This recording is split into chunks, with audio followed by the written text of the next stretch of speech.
Episode ke-287, Kinmu bergerak secepat kilat. Begitu pedangnya ditebas, pemuda itu langsung melompat mundur ke dalam tanda kulit kambing. Dalam sekejap, ribuan cahaya pedang menghancurkan tanda hingga berkeping-keping. Namun lawannya sudah lebih dulu menyusup ke bawah tanah. 8.000 pedang terbang segera mengejarnya, menembus pasir seperti kawanan naga yang memburu mangsa. Sekitar 1 mil dari sana, pemuda itu muncul kembali di tengah padang pasir yang dipenuhi kobaran api. Ia melompat ke udara dan membentangkan sepasang sayap emas di punggungnya. Ribuan bulu emas berubah menjadi pedang-pedang tajam yang melesat ke arah pedang Kinmu. Dentingan logam dan percikan api memenuhi langit saat kedua serangan saling bertabrakan. Kinmu mengulurkan tangannya. Semua pedang terbang yang terpencar tiba-tiba berhenti, lalu berkumpul menjadi sebuah bola logam raksasa yang terus berputar di udara. Itulah pelat pedangnya. Tornado api menyapu ke arah lawannya. Tetapi pemuda itu muncul kembali di puncak pusaran sambil tertawa. Sekte Master Ken, Kaisar Manusia Ken, kau benar-benar tidak pernah berhenti mengejarku. Apa kau pikir aku takut hanya karena tubuhmu dipenuhi tato? Rasakan hormatku. Pemuda itu ternyata adalah Pamong Sao. Ia membungkuk memberi hormat. Di belakangnya muncul altar pengorbanan yang mengerikan, dan sesosok dewa iblis bangkit, siap melakukan penghormatan yang sama. Kinmu tidak memberinya kesempatan. 5 jarinya menekan ke bawah. Tanah di bawah tornado langsung melengkung. Pasir dan batu berputar membentuk pusaran besar yang menelan seluruh area. Keseimbangan Pamong Sao terguncang sehingga ritual penghormatannya terhenti. Saat ia mendongak, pelet pedang Kinmu telah kembali terurai menjadi 8.000 pedang yang berputar membentuk pusaran raksasa, menyerupai mulut monster siap menelannya. Itulah bentuk pedang spiral, menstabilkan pegunungan dan sungai dengan jari. 4 ledakan terdengar dari tubuh Pamong Sao ketika 4 harta surgawinya terbuka. Kekuatan sihirnya melonjak berkali-kali lipat. Dengan 1 jari menunjuk tanah, bunga teratai api bermekaran di bawah kakinya untuk menahan guncangan. Jari lainnya menunjuk ke pusaran pedang, menciptakan teratai api kedua yang langsung menghantam badai pedang Kinmu. Pamong Sao tersenyum penuh ejekan. Kinmu, aku sudah mencapai Seven Stars Realm. Ranahku lebih tinggi darimu. Kekuatan sihirku pasti akan menghancurkanmu. Namun senyumnya segera membeku. Teratai api itu hancur berkeping-keping oleh pusaran pedang. Wajah Pamong Sao berubah. Ia tidak menyangka kekuatan sihir Kinmu hampir setara dengannya. Padahal dirinya telah mencapai Seven Stars Realm. Sedangkan Kinmu masih berada di Six Direction Realm. Sebagai seseorang yang telah berinkarnasi lebih dari 10 kali, Pamong Sao selalu bangga akan kemurnian dan kepadatan kekuatan sihirnya. Di ranah yang sama, hampir tidak ada yang mampu menandinginya. Bahkan dahulu, Kinmu hanya sedikit mendekatinya. Saat pertama kali bertarung, mereka sama-sama berada di Six Direction Realm. Kinmu menang berkat kecerdikan menggunakan berbagai teknik, seni surgawi, dan kemampuan beradaptasi yang luar biasa. Pada pertemuan kedua, Pamong Sao telah lebih dulu meningkatkan ranah kultivasinya sehingga kekuatan sihirnya jauh melampaui Kinmu. Meski begitu, Kinmu tetap mampu mengimbanginya dengan pelet pedang dan 8.000 pedang terbangnya. Kini seharusnya perbedaan itu semakin besar. Pamong Sao telah memasuki Seven Stars Realm, sedangkan Kinmu belum. Namun kenyataannya, kekuatan sihir Kinmu sama sekali tidak tertinggal. Pamong Sao tiba-tiba teringat peristiwa jatuhnya Istana Emas Roland.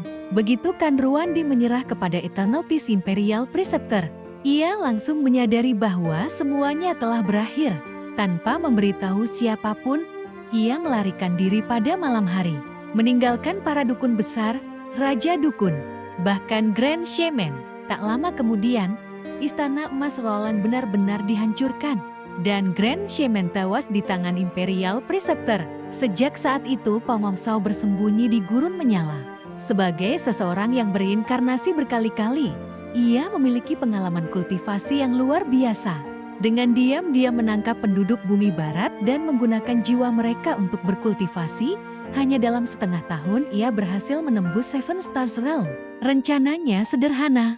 Setelah memulihkan kekuatan kehidupan sebelumnya, ia akan kembali ke Eternal Peace untuk membalas dendam. Namun sekarang, rencana itu mulai goyah, walaupun ranahnya lebih tinggi. Ia sama sekali tidak mampu menekan Kinmu. Pamongso, kau sudah tertinggal oleh zaman. Kinmu melesat keluar dari oasis dan melintasi 1 mil dalam sekejap. Tubuhnya bergerak seperti mengikuti angin. Otot-ototnya bergelombang bagaikan naga banjir, memancarkan kekuatan jasmani yang luar biasa. Kau bersembunyi terlalu lama. Setelah kehancuran istana Masawalan, jalur kultivasi berkembang pesat.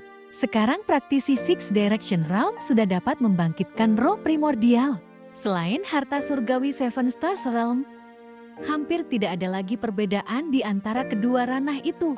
Jetty, keunggulanmu tidak sebesar yang kau kira. Pamongso langsung menyambutnya dengan tubuh Buddha emas. Keduanya bertabrakan. Raungan naga dan gema suara Buddha memenuhi udara. Dalam benturan pertama itu, wajah Pamongso langsung memucat. Kedua lengannya retak, lalu patah saat tubuhnya terpental jauh. Ini bukan teknik 9 naga. Ia sangat mengenal teknik itu karena pernah menghadapinya. Walaupun kuat, dahulu teknik tersebut masih bisa dilawan. Namun serangan Kinmu kali ini sama sekali berbeda. Kekuatan tubuhnya melonjak seperti naga sejati yang menjelma menjadi manusia. Seluruh otot, tendon, dan tulangnya meledak dengan tenaga luar biasa. Tubuh Buddha emas Pamongso tak mampu menahannya. Tulang lengannya patah hingga ujung tulang mencuat keluar. Ledakan pedang, Kinmu menekan telapak tangannya. 8.000 pedang jatuh dari langit seperti hujan deras. Gelombang cahaya pedang membanjiri Pamongso. Sambil menahan rasa sakit, Pamongso buru-buru menyelam ke bawah pasir sebelum hujan pedang mencapainya. Pedang-pedang Kinmu menghantam gurun hingga pasir merah seolah mendidih. Cahaya pedang berkelebat di antara butiran pasir, terus memburu lawannya. Kinmu mendarat dengan ringan. Pakaiannya berkibar diterpa angin. Dengan ki vitalnya, ia menekan kobaran api gurun, lalu kembali melesat maju. Dimanapun ia lewat, api otomatis terbelah menjadi 2. Beberapa mil di depan, pasir kembali bergolak. Ribuan cahaya pedang menyembur ke langit. Kinmu meraung keras. Ki vitalnya berubah menjadi puluhan naga pasir merah yang berenang di bawah permukaan gurun. Dalam sekejap mereka mencapai lokasi Pamongso bersembunyi. Ledakan besar mengguncang padang pasir. Pasir beterbangan ke langit. Di tengah badai pasir tampak sosok Pamongso berdiri di atas sebuah kuali raksasa. Gelombang suara dari kuali itu terus memantulkan pedang-pedang Kinmu. Melihat keadaan semakin buruk, Pamongso segera membawa kuali tersebut menyusup kembali ke bawah pasir. Kinmu terus mengejarnya. King, ambil air dan cepat susul bersama Veti Dragon. Zhang Qier berkedip bingung, kenapa kakak memanggilku King? Naga Kilin menggelang. Kau tidak tahu kemampuan Pamongso. Jika ia mengetahui nama aslimu, ia bisa membunuhmu dari ribuan mil hanya dengan ritual penghormatan. Karena itulah Cult Master sengaja menggunakan nama lain. Ia melanjutkan dengan serius. Sepertinya beliau belum sepenuhnya yakin bisa membunuh Pamongso. Di gurun ini hampir tidak ada air sehingga beliau sulit menggunakan seni ilahi berelemen air. Kita harus segera membawa air. Zhang Qier segera berlari menuju danau di oasis. Namun ketika melihat ke dasar danau, ia menjerit. Tulang belulang manusia memenuhi dasar danau. Pamongso selama ini menangkap dan membunuh banyak ahli dari bumi barat untuk dijadikan bahan kultivasi. Lalu membuang mayat mereka ke sana. Masih boleh mengambil air? Tanya Zhang Qier dengan wajah pucat. Naga Kilin menggigit lidahnya lalu meludahkan setetes darah ke permukaan danau.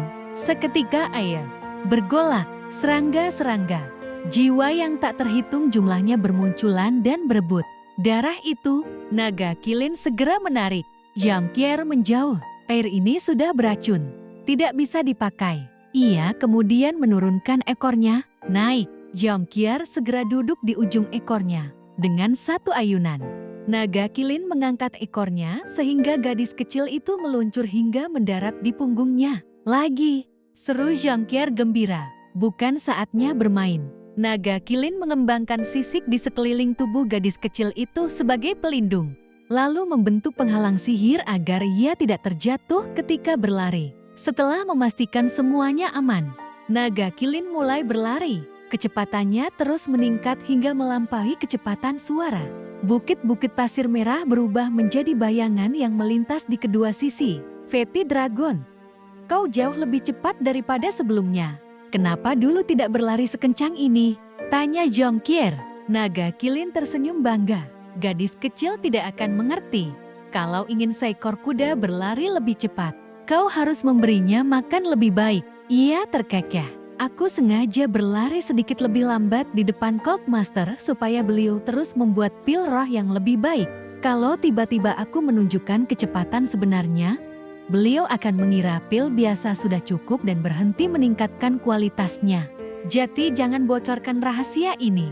Walaupun tidak benar-benar memahami maksudnya, Xiongqier tetap mengangguk serius. 20-30 detik, mereka terus melaju melintasi gurun. Di sepanjang perjalanan, Naga Kilin melihat banyak bukit pasir yang hancur akibat pertarungan sengit antara Kinmu dan Pamong Shou. Tak lama kemudian, mereka melihat sebuah bukit pasir berubah menjadi raksasa pasir merah yang menghantam tanah dengan tinju raksasa. Itu teknik istana surgawi sejati bumi barat, seru Jongkier. Apakah itu kakak? Naga Kilin menggelang pelan. Bukan, kekuatan sihir Cult Master belum sepadat itu. Sebaiknya kita memutar. Ia segera mengambil jalur lain.